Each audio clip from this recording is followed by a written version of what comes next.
বন্ধুরা কেমন আছেন? শুভ্রা কুকিং অ্যান্ড ব্লগ চ্যানেলে আপনাদের সবাইকে স্বাগত। রান্না করতে করতে আপনাদের সাথে একটু কথা সেরে নিলাম। তা বন্ধুরা একটু শেয়ার করে দিই আজকে আমার সানডে লাঞ্চ আইটেম, বা বলতে পারেন লাঞ্চ আইডিয়া। তো আমাদের কাছে সানডে মানে কিন্তু অনেকটা শাকসবজি হবে। দেখুন এইদিকে হচ্ছে ভাত প্রায় হয়ে এসছে, এদিকে হচ্ছে কাঁচকলা আলু দিয়ে ঝোল, এখানে আমি চিংড়ি মাছ ভেজে রেখেছি, খুব ছোট না খুব বড় না, আজকে মাঝারি সাইজের চিংড়ি মাছ। কাতলা মাছটা করলাম না, শুধু চিংড়ি মাছটাই করছি।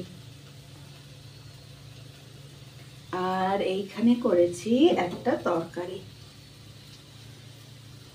কুমড়ো আলু বিনস, অল্প একটা ছোট্ট ডগা পুঁই বিচুরি ছিল, বাড়ি থেকে নিয়ে এসেছিলাম, আজকে দিলাম বন্ধুরা, শেষ হয়ে গেল, শুকিয়ে যাচ্ছিল তাই করে নিলাম। 5 ফোড়ন তেজপাতা দিয়ে প্রথমে কুমড়ো আলু আর পুঁই ডাঁটাগুলো ভেজে তার ভিতরে একটু জিরে হলুদ লঙ্কা গুঁড়ো দিয়ে কষিয়ে নিয়েছি, কষিয়ে নিয়ে জল ঢেলে তারপরে 2-4টা পাতা সেরকম ছিল না দিয়ে নুন দিয়ে ঢাকা দিয়েছি, আর হয়ে গেছে কুমড়ো পুঁই বিচুরির তরকারি। ছোলা ভিজানো থাকলে এতে দিলে খেতে খুব ভালো লাগতো, বা কুচনো ছোট চিংড়ি দিয়েও করতে পারেন, বা যারা নিরামিষ খাবে এইভাবে করতে পারেন, খেতে খুব ভালো লাগে, তাড়াতাড়ি হয়েও যায়। কুমড়ো এমনিই মিষ্টি, শুকনো লঙ্কা একটা ফোড়ন দিয়ে রান্না করেছি, তাই খুব একটা চিনি দেওয়ার দরকার হয় না। আপনাদের সঙ্গে যখন আমার লাঞ্চ আইডিয়া সানডে শেয়ার করছি, পুরোটাই শেয়ার করে নিই বন্ধুরা।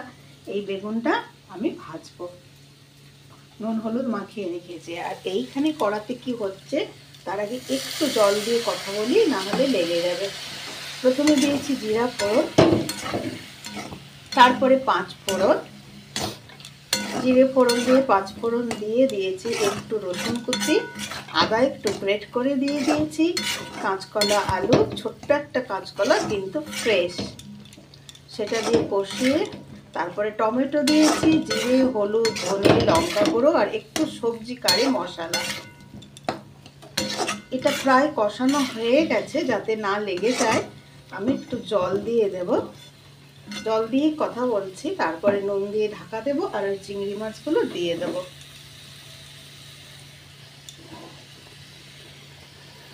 চিংড়ি মাছ আলু দিয়েও করা যায়, কিন্তু আজকে যেহেতু ছুটির দিন সবাই ঘরে আছে, আমার সবসময় মনে হয় ছুটির দিনে একটু সবজিটা বেশি করে খেয়ে নিতে হবে, যেটা ওয়ার্কিং ডেতে কিন্তু হয়ই না।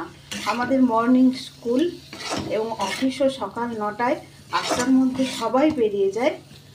আমি এই ধরনের সবজিগুলো সকালবেলা রান্না করতে পারি না, তাই সানডে স্যাটারডে আমার মাথার মধ্যেই থাকে খুব ভালো করে শাক উচ্ছে, আজ যেমন উচ্ছে নেই কাল ছিল করেছিলাম। আমি সবাইকে সাজেস্ট করবো স্যাটারডে সানডে অ্যাটলিস্ট বাচ্চাদেরকে শাক বা উচ্ছেটা দেওয়ার চেষ্টা করবেন, বাকি দিনগুলো হয়তো আমাদের সম্ভব হয় না।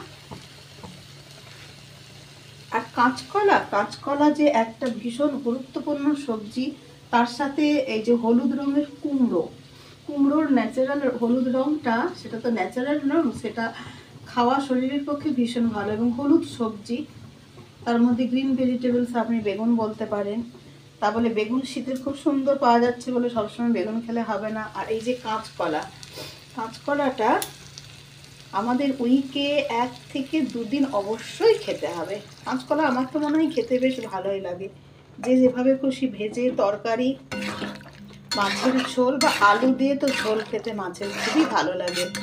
তো মাঝে মধ্যে আমরা যদি ঝোলের মধ্যে একটু কাঁচকলা দিয়ে দিই বন্ধুরা, খেতে কিন্তু মন্দ লাগে না, আর একটু ভেজে নিলে সেটা।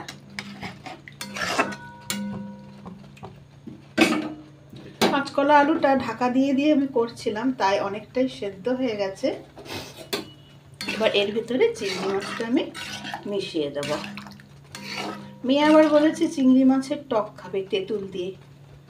আমরা মেদিনীপুরের মানুষ, আমাদের কিন্তু টক ভীষণ প্রিয়, তা কয়েকটা চিংড়ি মাছ ওখান থেকে তুলে রেখে আমি টক বানাবো তেঁতুল দিয়ে।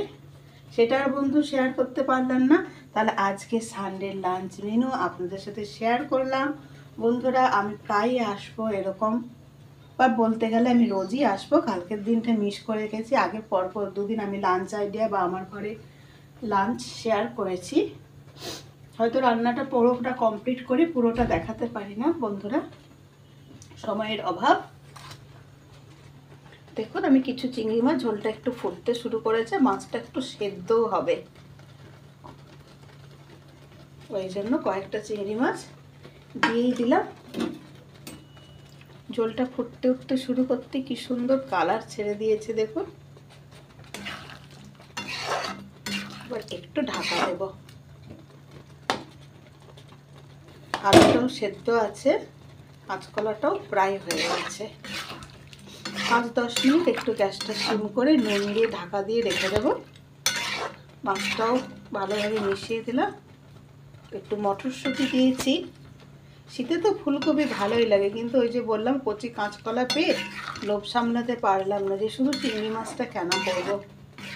বাড়ির সবাই চিংড়ি মাছের ঝোল খেতে খুব ভালোবাসে, তা আমি একটা হেলদি ঝোল বানিয়ে দিলাম।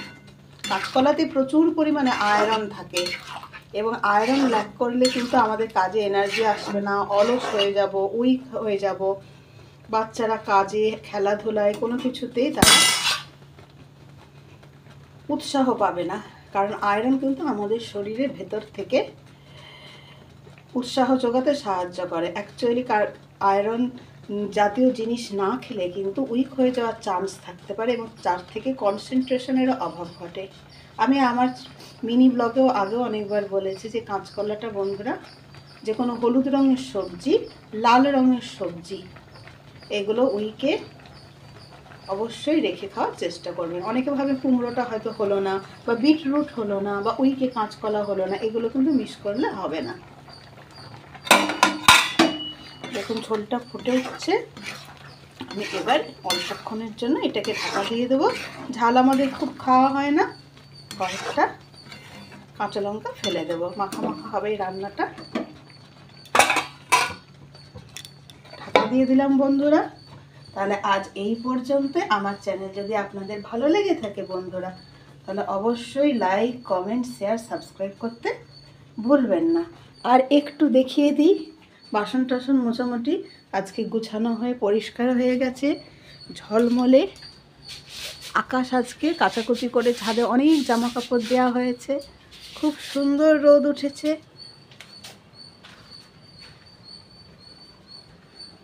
কলা গাছের পাতা তুলতে হবে। এখানে একটা আম গাছ হয়েছে, দেখিয়ে দিই বন্ধুরা। অপরাজিতা ফুলের গাছে আজকে ফুল হয়েছে, ঠাকুরকে ফুল দিতে পারবো। আর এইখানে কিন্তু আমার একটা পুঁই শাকের ডগা উঠছে, দেখেছেন বন্ধুরা। আর এই যে কচি আম গাছ, তো আম গাছ দিয়ে আজকের ভিডিও শেষ করলাম। ভালো থাকবেন বন্ধুরা, সুস্থ থাকবেন, আমাকে কমেন্ট করে জানাবেন, আর আমার পরিবারের সদস্য হবেন আশা করি। Bye bye.